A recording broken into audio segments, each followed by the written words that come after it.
Okay. Let's see if I can turn on this front screen.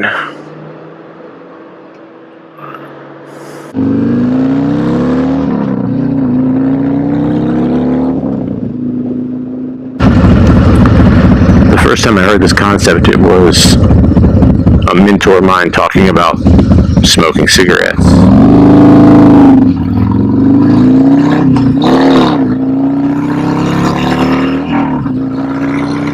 And why so many people have trouble quitting. And it's because of your identity.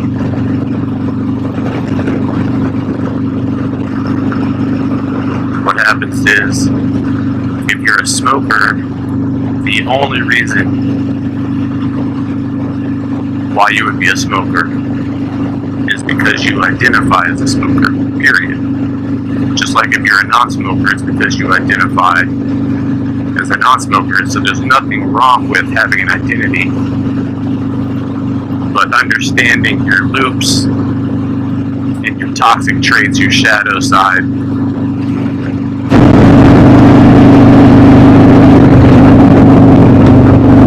So where does this fit into all the emotional intelligence stuff that we've been talking about and getting over past traumas? Is that our brains are programmed to be more comfortable and be addicted to the familiar.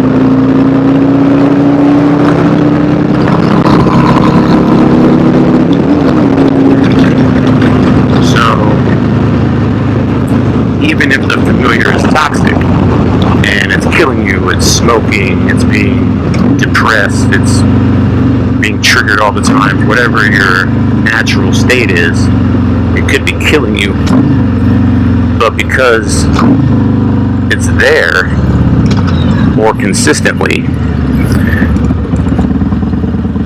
your brain continually goes back to it. It's a safety precaution from back in the old times and hunter-gatherer times. So,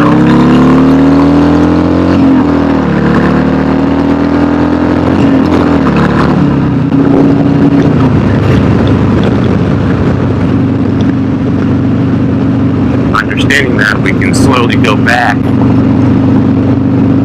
and take a close look at ourselves, which is always the most important part, is learning how to step back, step outside of yourself, and put your mind's eye on you.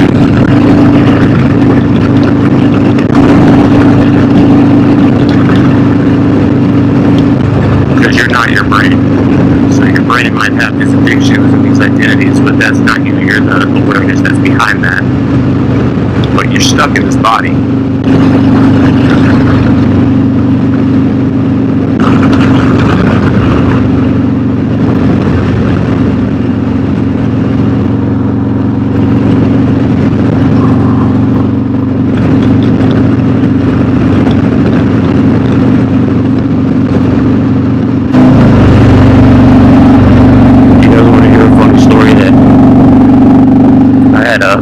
Physical connection to all the way through college that kind of revolves around brain identity. And so when I was young, I always go back to the homelessness, just because it was like, for me, the 7th and 8th grade is when I was homeless, and for those 2 years, to me that was like the college of life. Now, however old and however many years have passed since, those experiences still affect you.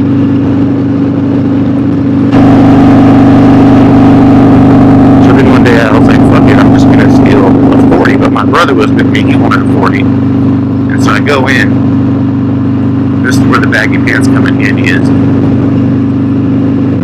My brother would go in, and he would real quickly, without hesitation, walk straight to the alcohol section, grab 2 40s of OE, and then he'd walk over and he'd put them beside the slurping machine, and then he'd immediately walk up to the cash register and start asking questions about, do you guys have this product? do you guys have this kind of chewing gum? You know, just something to get the clerk's attention. And then me, there's nothing to really steal in the Slurpee aisle. It was just like a drink section. So I'd go to the Slurpee aisle, and then I would untie my belt, and I would grab the 240s, and I'd put them in my waistband, and I'd cinch that belt up super tight, and put my baggy shirt over top of them. And then I'd walk, "Why are you harassing this guy over some chewing gum? Let's get the hell out of here. They don't have it." And so then we'd leave. It sounds shameful, but the only reason why I'm even going to discuss it is because I was super young. My brain wasn't fully developed. I was in survival mode. I take full accountability for my actions. I don't condone stealing, not even for survival. I think there's better ways now, especially. I don't know, the 90s were kind of tough in these bad neighborhoods, and we were kind of a forgotten culture. So that's when we could get really drunk and not be hungry, because there was so many empty calories in that 40 that for a little 100-pound middle school kid, at one time, I got really drunk one time, and some of the older kids I looked up to were like, "Oh, y'all some young alcoholics," and then we picked up the nickname young alcoholics. And anytime the older kids and the cool kids saw us, like, "Oh shit, it's the young alcoholics, what's up, what's up?" So then I started identifying, like, "Oh man, I'm that young alcoholic." And so now every night I'm getting 40s, and that was my meal. I would have a 40 a day. It wasn't until I took a look at myself and I said, "You know what, I'm not a young alcoholic. That's bullshit. I'm not a drinker at all. In fact, I'm healthy, I'm youthful, I'm vibrant. I only put positive things in my body."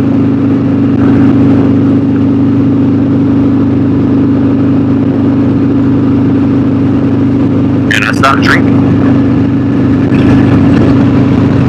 And I don't avoid it because I'm not an alcoholic. I think the main identity for me was the binge drinking. And I was able to just stop that with identity. And so now it's like, yeah, obviously I'll have a glass of wine at dinner once a month or something. I don't run from it, but because I don't identify as an alcoholic and a binge drinker, it just instantly shifted something inside of me that when I'm at the grocery store and I see that bottle of scotch, or somebody offers me a drink for no reason, I'm like, no thanks, I'm not a drinker. It's really got to be a special occasion. And so that same concept can come into play with our emotions. You know, we can identify as emotional hurt people. We can identify as being in this world, or we can identify as being outside of this world. What you can do in your head to overcome some of these problems. You can say, yeah, I'm in this world, I'm just not of it. You know, like, look at yourself from an elevated perspective and really see the big picture and see what matters. If you're still being affected by what people think of you, for example, it means that you identify as somebody who gets validation from somebody else, which puts you at a huge disadvantage in life for controlling your emotions. And it puts you deep inside this matrix where everybody's opinion matters, and there's something missing inside you that you're trying to get from an outside source. Same with not being happy with what you have, because somebody else always has something better than you. So you're always going to be reaching for something more than what you have, and you're going to lack gratitude in your life because you never fulfilled because somebody else has more than you. So then identifying as somebody who's grateful. I'm grateful for everything I have. The outside world doesn't matter to me. I don't care what you have. I don't care how beautiful your life may seem when I compare it to my own. Or I don't care how beautiful my life may seem when I'm compared to how bad yours is. It's both ways.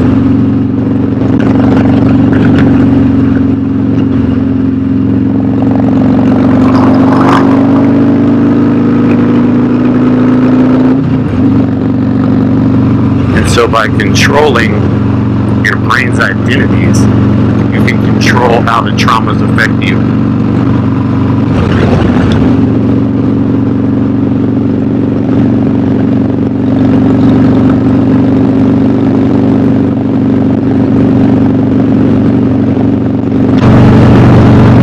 When I had my first business, I identified as the most successful person in the room. And so I wasn't happy with my business because there was always a bigger business. I wasn't happy with my car because there was always a nicer car. I had to wear custom bespoke suits and wear Rolexes and put this clown suit on and hide behind this facade to make sure that everybody in the room knew how successful I was. I never used my name at Starbucks or anything. Whenever I'd order something, they'd say, "What's your name?" and I'd say, "Success." And then when the coffee was done or whatever, they'd yell out, "Success," and I'm like, "Oh, that's me," and I could grab it. And it was, I thought I was helping brainwash myself and helping manifest success by doing all these things. But what I was really doing was trapping myself in this world where my value came from other people's perception of me and this identity that I was trying to create. And it's a struggle because no matter how good you get, there's always someone better.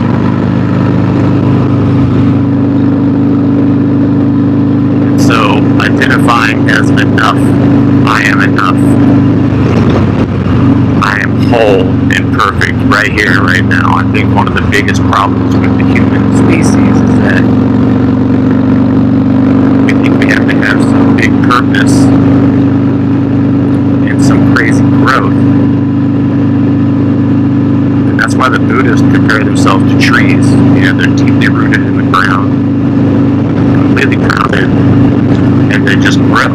And when the wind blows, they bend and yield with the wind. When the storm comes, they bend and yield with the storm.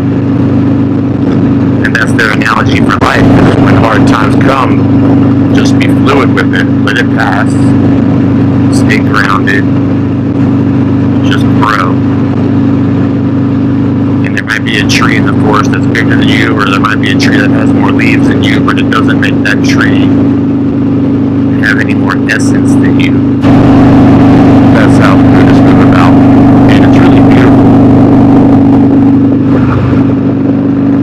So if you're feeling any type of way about anything, if you're not happy with the way your life is going right now, if you're in an unhealthy relationship, your job sucks, you're successful but not as successful as the guy next to you, or I'm not really sure how else to put it where you can understand it, but if there's something that you're lacking,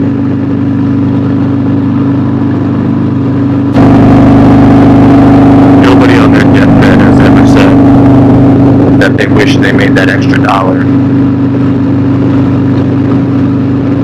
It's usually like, I wish I loved harder. I wish I had that beautiful conversation with the person I love. I wish that I built a bigger family, or I was there more for my family. It's never, I wish my car was nicer. I wish my house was just a little bit bigger. If I could just live one more day in a bigger house, I'd be so fulfilled. I mean, think about how ridiculous that sounds.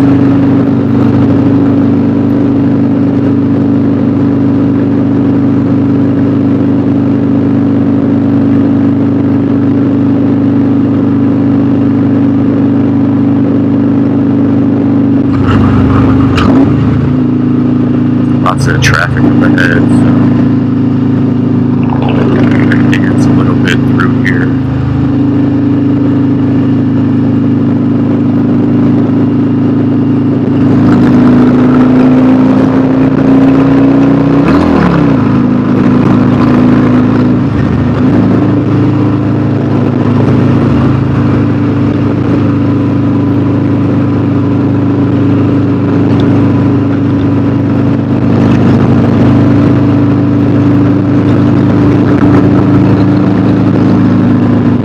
take anything from this video.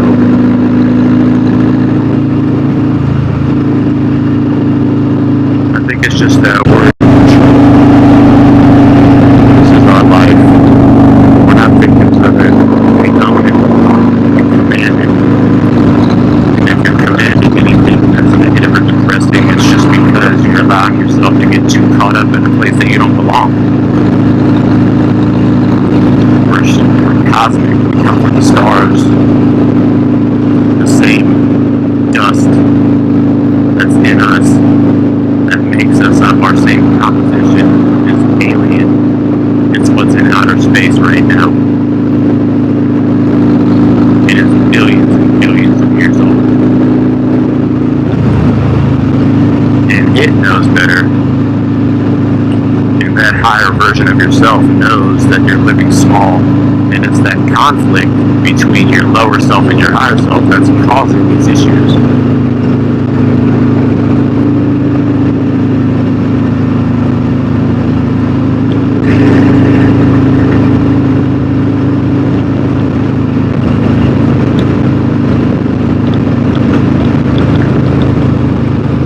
So I guess we'll end it there. What I might do just for the sake of filming is I might end this video here and then pick up